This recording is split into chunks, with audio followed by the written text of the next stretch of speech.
Cine ಪ್ರೇಕ್ಷಕರಿಗೆ ಪ್ರತಿ ಸಲ ಇಂಥ ಕಾರ್ಯಕ್ರಮಗಳಲ್ಲೇ ನಿಲ್ಸಿಕೊಂಡು ಅವರುಂಟು ನೀವುಂಟು ಬಿಟ್ಬಿಡ್ತೀನಿ ಸರ್ ನಾನು.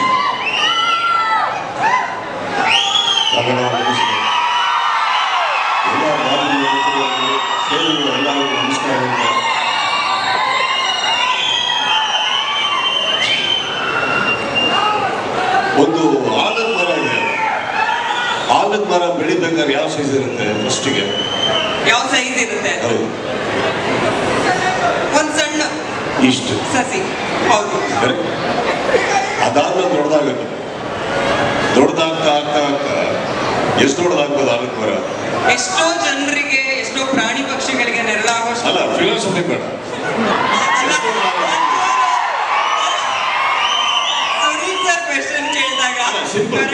ಆಲದ ಮರ ಎಷ್ಟು ದೊಡ್ಡದಾಗುತ್ತೆ? ತುಂಬಾ ದೊಡ್ಡದಾಗುತ್ತೆ. ಓಕೆ, ಆಲದ ಮರ ದೊಡ್ಡದಾದ್ಮೇಲೆ ಸೀಸನ್ಸ್ ಚೇಂಜ್ ಆಗುತ್ತೆ. ಬೇಸಿಗೆ, ಸಮ್ಮರ್, ವಿಂಟರ್ ಎಲ್ಲ. ಈಗ ಸಮ್ಮರ್ ಬಂದಾಗ ಏನಾಗುತ್ತೆ? ಆಲದ ಮರಕ್ಕೆ ಚೆನ್ನಾಗಿ ಸಿಗುರೊಡಿಯುತ್ತೆ, ಎಲ್ಲ ಉದುರೋಗುತ್ತೆ. ಸಮ್ಮರ್ ಅಲ್ಲಿ ಎಲೆ ಹೋಗ್ತವೆ.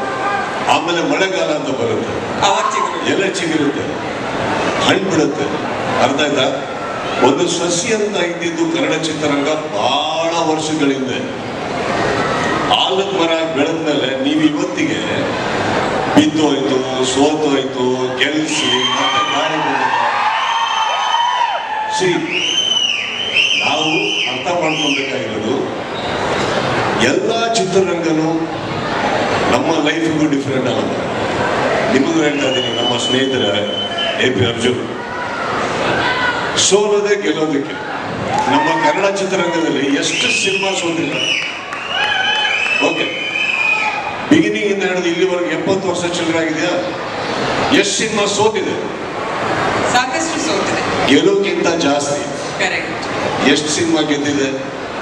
ಆದರೆ ಕನ್ನಡ ಚಿತ್ರರಂಗ ಎಷ್ಟು ದೃಢವಾಗಿ ನಿಂತಿದೆ. ನಾವು ಇಲ್ಲಿ ನಿಂತ್ಕೊಂಡ್ಬಿಟ್ಟು ಸೋಲ್ತಾ ಇದೆ, ಗೆಲ್ಸಿ ಗೆಲ್ಸಿ ಅಂತ ಕರ್ನಾಟಕದಲ್ಲಿ ನಿಂತ್ಕೊಂಡು ನಮ್ಮ ಕನ್ನಡ ಜನತೆ ಕೇಳೋದೇ ಮೊದಲನೇ ತಪ್ಪು. ನೀವು ನಿಮ್ಮ ಹಮ್ಮಲ್ಲಿ ಕೆಲಸ ಮಾಡಿ, ನಮ್ಮ ಜನನ ನಂಬಿ, ನಮ್ಮ ಭಾಷೆನ ನಂಬಿ. ನೋಡಕ್ಕಾಗ್ತಿದ್ರು ನೋಡೋದು ಬೇಡ, ನೋಡೋರಿಗೋಸ್ಕರ. ಮನೆಯಲ್ಲಿ ಚೆನ್ನಾಗಿ ಅಡುಗೆ ಮಾಡಲ್ವ? ಮನೆ ಚೆನ್ನಾಗಿ ಅಡುಗೆ ಮಾಡಲ್ವ? ಹಾಗಂತ ಹೋಟ್ಲಲ್ಲಿ ಊಟ ಮಾಡಿಲ್ವ? ನೀವು ಹೋಟ್ಲಲ್ಲಿ ಊಟ ಮಾಡಿದ ಮಾತ್ರ ವಾಪಸ್ ಮನೆಗೆ ಬಂದಿಲ್ವ? ಅವೆಲ್ಲ ಇರ್ತವೆ. ಗಾಳಿ ಅಂತ ಒಂದು ಬರುತ್ತೆ. ಇವತ್ತಿಗೆ ಸಿನಿಮಾ ಸೋಲೋದಕ್ಕೆ ಏನೋ ಒಂದು ಕಾರಣ ಆಗೋಯ್ತು ಅನ್ನೋದಕ್ಕಿಂತ ಹೆಚ್ಚಾಗಿ ಕೆಲವು ಟೈಮ್ ಒಳ್ಳೊಳ್ಳೆ ಸಿನಿಮಾಗಳು ಬಂದಿರಲ್ಲ. ಅದು ಒಂದೇ ಸ್ಟ್ರೆಚಲ್ಲಿ ಆಗಿರ್ತವೆ. ಒಂದು ಗಾಳಿ ಬರೋಕ್ಕೆ ಸ್ಟಾರ್ಟ್ ಆದ ತಕ್ಷಣ ಗೊತ್ತಾಗುತ್ತೋ, ಈ ಗಾಳಿ ಸ್ಟಾರ್ಟ್ ಆಯ್ತು, ಮಳೆಗಾಲ ಸ್ಟಾರ್ಟ್ ಆಯ್ತು ಅಂತ. ಕರೆಕ್ಟ್. ಈಗ ಈ ಟ್ರೈಲರ್ ನೋಡ್ತೀವಿ.